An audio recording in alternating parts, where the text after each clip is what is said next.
Yeah, so it is the first time that I speak in a blockchain conference in Asia. It's been years since I spoke in Asia in general. And the interesting thing is that for me, blockchain presented a unique opportunity to potentially create new tech hubs outside the hold hubs of the past. So, we have Silicon Valley, we have Israel, we have London, and for a period of time, it seemed as if because of the ICO fundraising new scheme, and the regulatory constraints in the United States and other places, it seemed that there could be a chance where the central hubs are not going to be where they used to be always, but in new places. In that, I think that Asia showed promising signs, and it was important for me to see what's happening around and understand whether the real shift is happening or not. I think the jury's still out on that. I'm not sure yet.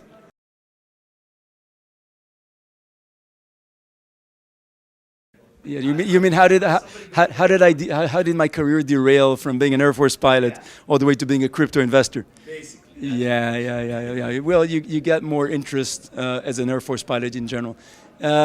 So after leaving the Air Force, in Israel, everybody goes to the military. So when you go to the military, you get the option if you're selected to do some other things. I got selected to be a pilot. I spent 8 years in the Air Force and then many years in reserve service.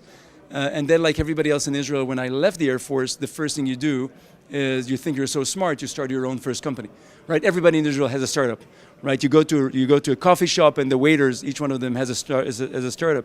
And so I had an idea for a startup. The first one was bad. Second one was better. It got sold fairly early on. And so from an Air Force pilot, I became a founder. Founded over the years some 7 companies. Then after I sold one of the companies, I actually became an executive in the company that acquired it. So I also ran some companies. And then around 12 years ago, also started investing in parallel. And around 7 years ago, when one of the companies that I founded called Playtika got sold for a lot of money, I figured that I'm better off making investment in my day job. And so I completed my transition to the dark side from founder all the way to VC. Which is what I do now. But I call myself an oppressed founder because when I invest, I also become very active as much as the founders want me to, and I try to help. I'm still relevant in my knowledge. So for now, I don't call myself a VC. I'm like a founder that also invests.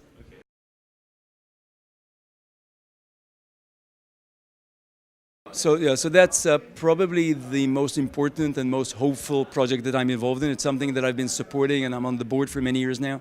We've been doing it for 14 years now, and the concept is that I've been it's called the peace industry in Israel, which is activities that are aimed to promote peace between Palestinians and Israelis. I've been on that ever since I was 14 as a teenager, and what I found out over the years by putting a lot of money and a lot of effort into many initiatives is that trying to invest in today in this field is almost impossible because it's very political. The governments control everything. And as much as we try, we have, for example, one organization called Breaking the Impasse with the World Economic Forum, where we try to impact the governments to do more peaceful activities. That's almost impossible. What then I decided is that I need to invest in the future. Right? If I can't change it now, I need to invest in the future. And to invest in the future, we've started a few projects. One of them, Meet, is probably the most amazing one. We take every year 100 kids, half boys, half girls, half Palestinian, half Israeli Jews. And we give them a 3-year program. It starts with a full summer, like boarding school conditions, then another year, another summer, another year. And we teach them 3 things: computer science, entrepreneurship, and something called deeper understanding, which is our own curriculum for learning the narrative of the other side. Now, the reason why that's important is because many of these kids have never seen anybody from the other side. So most Palestinians think that all Israelis are soldiers, and most Israeli kids think that all Palestinians are terrorists. And so the reason why we're able to get them, and that's the hack, that's what I like about it, is that we get the 100 kids from something like more or less 1,500 kids that we test. And the reason why we have 1,500 kids that we test is because we brought MIT to do the tuition. And so they don't come because it's binational. They come because they want the MIT tuition. And we sneak on them with coexistence. We sneak on them with understanding the other side. We've already done that. It's 14 years, more than 1,000 alumni. They are the network of tomorrow of the region. We already have them in politics. We have them in government. We have them in NGOs. We have them in companies. And the concept is that they're the first generation that has a binational network, so they know who to connect. They're the first generation that basically grew up with people from the other side. But I'm not talking about the extreme liberals that, like my kids already grow up like that. They don't need this. But these are kids that came from families that were not necessarily very liberal, and they grow up like that. But more important than that, these are kids that know that you can work with the other side because we give them projects. And so they know that when you reach a point of conflict, you can talk instead of fight. And so that's critical for me. We're now scaling it up. This year is going to be 120 kids, and next year is going to be 150. And hopefully we're going to reach hundreds of kids every year that are going to be the core for change in the region. As you can see, that excites me.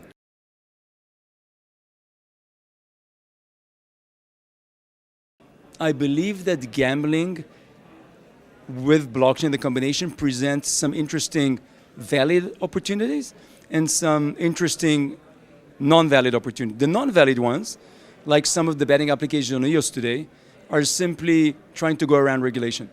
Now, if you want to go around regulation, you don't necessarily need to wait for the blockchain.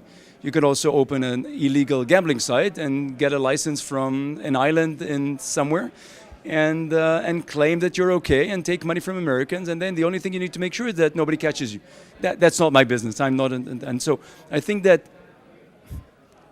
blockchain or crypto gambling per se definitely has some merit for the people that don't want to go through KYC or AML or in countries where you can't gamble, but that is an illegal business, and that's not my thing. I think that what blockchain does introduce is potentially a new way to get people excited about gambling with a new business model. So for example, think about a zero rake casino or a zero rake poker, which is better for the customers, where the people that are building it have some value because you use tokens that appreciate, right? If you can create that without creating fake arbitrage appreciation, then theoretically you can create the perfect gambling site that's going to be great for everybody, for the people building it and also for the people using it. And so around things like that, I am excited. Around illegal gambling, I'm not excited.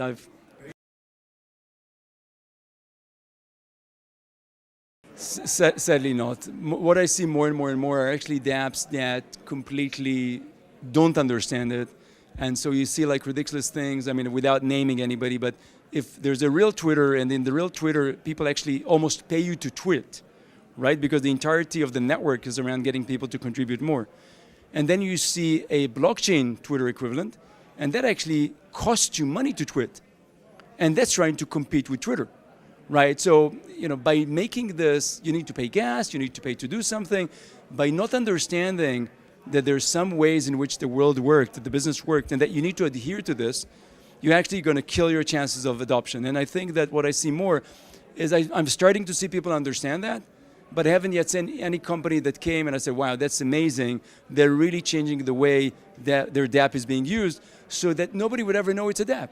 Because at the end of the day, the best DApp is going to be the one where people don't know it's a DApp. They just know it's a great app.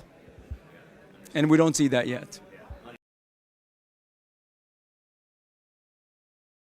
I think that the most important thing for me as a venture investor in the industry is to separate in my mind between cryptocurrencies and blockchain-based technologies.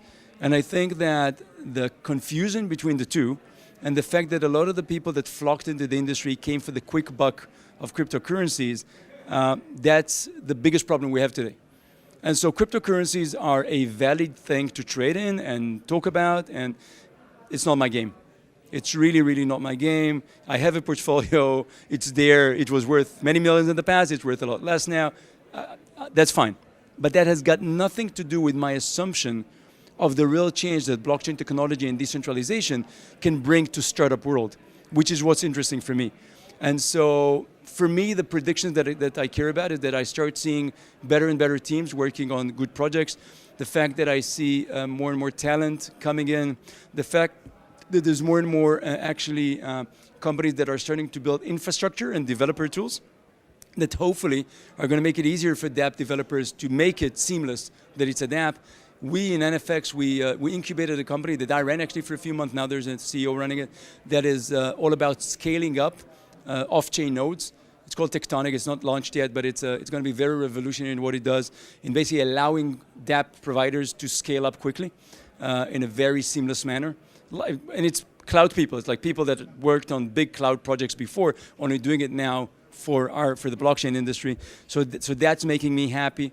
I think that I'm starting to see one thing that really excites me, which people start thinking not about what can I build that will also be decentralized, and maybe people will come because it's decentralized. I start hearing people say, what can I build that is actually better built decentralized, right? Which is what I want to hear. I want to hear people think, not is Uber decentralized better than Uber centralized, because it doesn't matter, because you can't beat Uber right now. They've got too much money, they've got too much, the network effects already kicked in, they've got the brand effect, they've got scale effect, they've got everything up and running. You can't beat Uber just by being decentralized. The question I want to know is, what are the next Ubers, the next ideas that I'm better off building decentralized? And so that's the thing I'm focusing on. And I encourage everybody to think about company building and value creation rather than arbitrage and crypto trading. That's the end of our industry. That's the future of our industry, I think.